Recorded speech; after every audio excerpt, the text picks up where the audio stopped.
Hi everyone, it's QuickyBaby and welcome back to World of Tanks, and today I'm going to be playing in what is possibly one of the best, if not the best, side scrapers at tier 8. It is the VK7501K. This is a tier 8 German premium heavy tank that I was daydreaming at the start of this battle and probably just interacting with the stream, as most of the time I am playing World of Tanks, I'm streaming at the same time, and then I just wake up from my daydream and realize, where am I taking this vehicle? Why would I ever go down into an open situation where possibly I'm going to get outflanked? Possibly the artillery is going to decide to take me on when I'm caught out in the open. Or alternatively, I could just get absolutely clapped in the side by one of the tank destroyers on the enemy team. Thankfully, I wake up, and while clearly I've lost about 30 seconds by the 15-second trip there and the 15-second trip back, I think it's going to be the right decision, because this vehicle is a side scraping god. It is an absolute incredible tank for when you manage to get into a situation where you only expose your side armor, use a corner to be able to hide your weak frontal lower plate, and go to town on your opponents with what is the highest alpha damage on any heavy tank at tier 8. It always interests me as to why this vehicle isn't played more. You'd expect something which has decent armor, really big alpha damage, fairly good amount of hit points for a tier 8 heavy tank to be a lot more played. The problem with this vehicle is it's actually incredibly clunky, and its gun performance is very mediocre outside of that huge alpha damage clap. It has 226mm of penetration, not bad, but really it's the accuracy at 0.39 that kind of stops you from being able to snipe accurately at your opponents. Of course, when you get all the time in the world to be able to aim at a Panther II, who unfortunately it looks like this Panther II is still using the 75mm on that tank. I spot for the Kanonen Jagdpanzer 105, and the abysmal DPM of this vehicle still allows me to be able to connect the shot. And that's because it has a reload of 17.8 seconds base. That means it will have a 1,650 damage per minute. That is not great. Just to put that into perspective, the Basonte, which has an auto reloader and 3 shells, has better damage per minute on the single shot mode of the Basonte, as long as you're not going into the second or third shell. However, can the Basonte do this? This is side scraping. You know what, for all of the new players out there, as I know there are a lot of people who are playing World of Tanks probably for the first time around this time of year, let me explain exactly what side scraping is. So side scraping is where your vehicle has usually got a rear mounted turret, and that is because if your turret is mounted in the center, you have to expose more of your front hull to be able to achieve the result that we're looking for.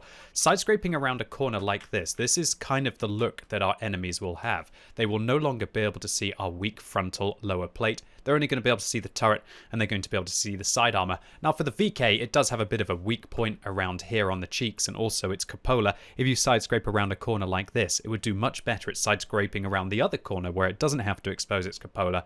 But the idea is that we have incredibly thick and well angled side armor, and sometimes your side armor doesn't even have to be thick to be able to achieve the result. As long as the enemy's gun is not going to be firing high explosive rounds, if you keep the armor angled at 70 degrees like you see me doing here, then you are going to be able to ricochet pretty much everything.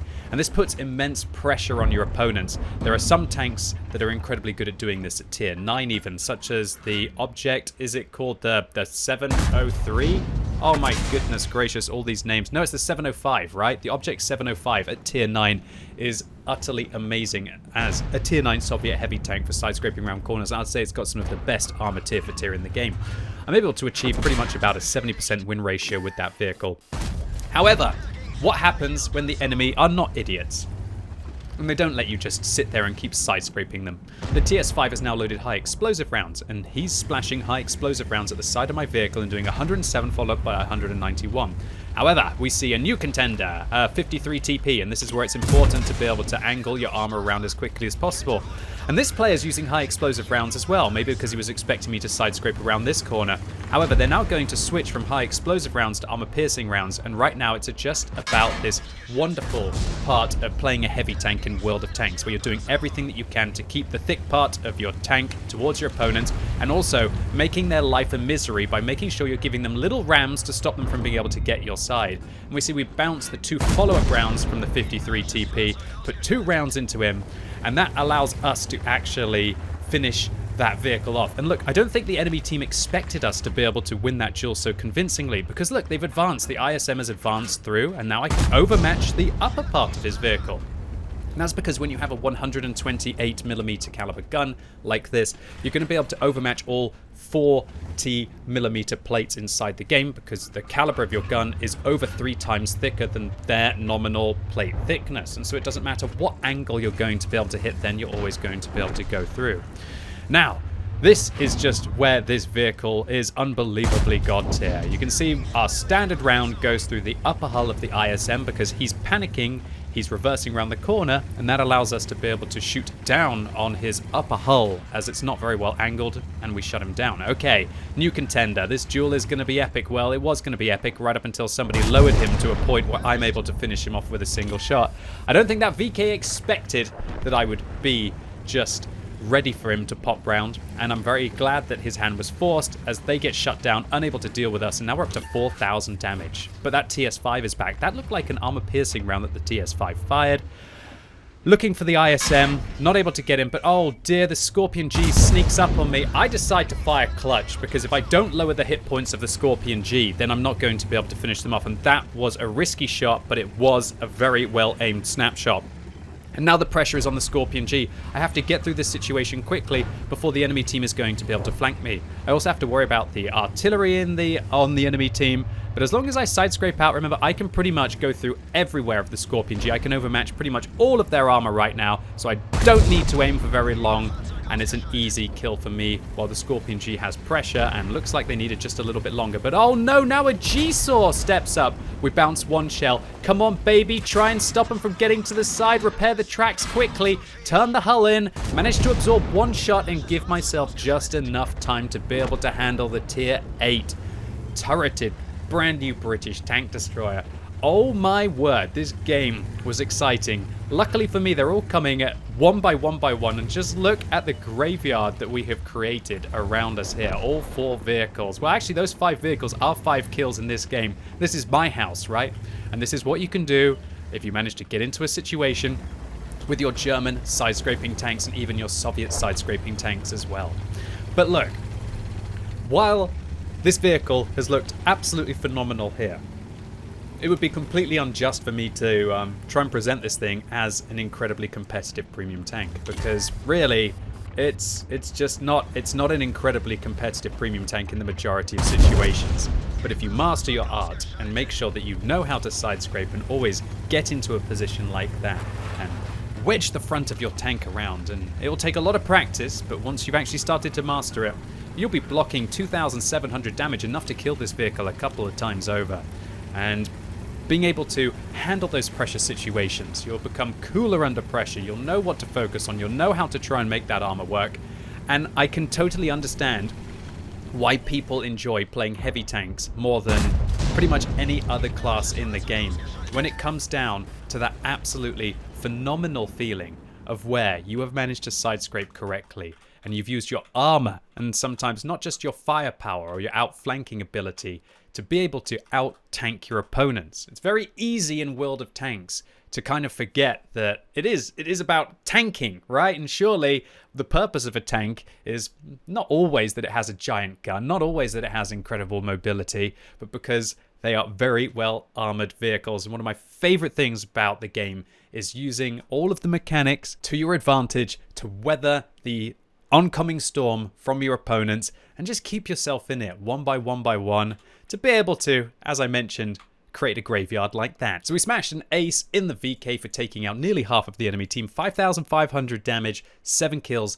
1,761 base experience, and of course, as this is a premium vehicle, we make 200,000 credits profit. It really is ridiculous the kind of credits you can make at this time of the year if you are using a credit booster and combining that with Wargaming's Holiday Ops credit boosts. You could make yourself millions of credits in a very short period of time. So now that this vehicle has been in the advent calendar, if you're seeing a lot more of them on the battlefield or you want to know more about the vehicle and specifically its weaknesses, I thoroughly recommend you go and check out my full tank review.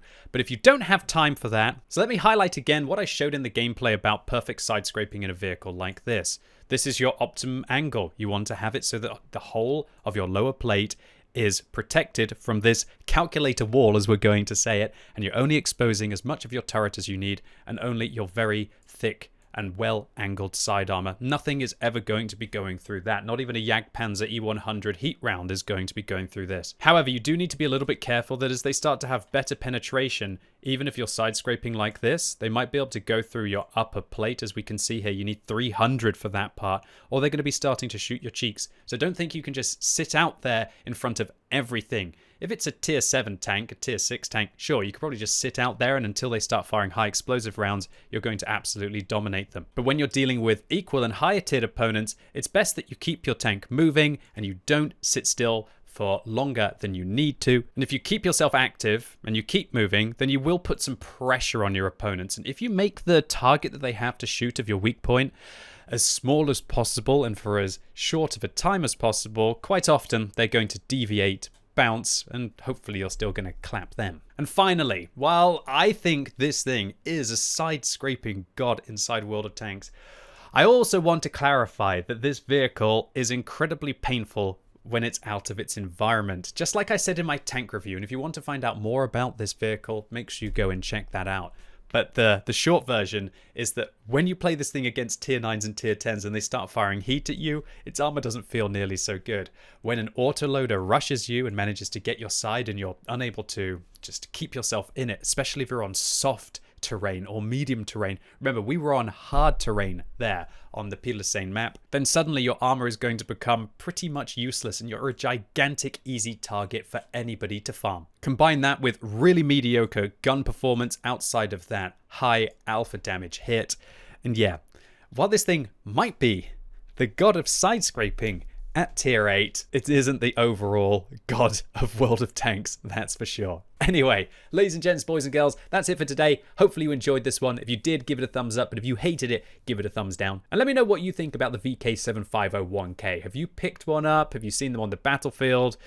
Do you think they're a really strong tank? Do you think they're a horrible weak tank? Or do you think that they're just this special kind of vehicle that in the right situation, like you saw today, can be incredibly strong, but just aren't flexible enough to be influential on the battlefield outside of it?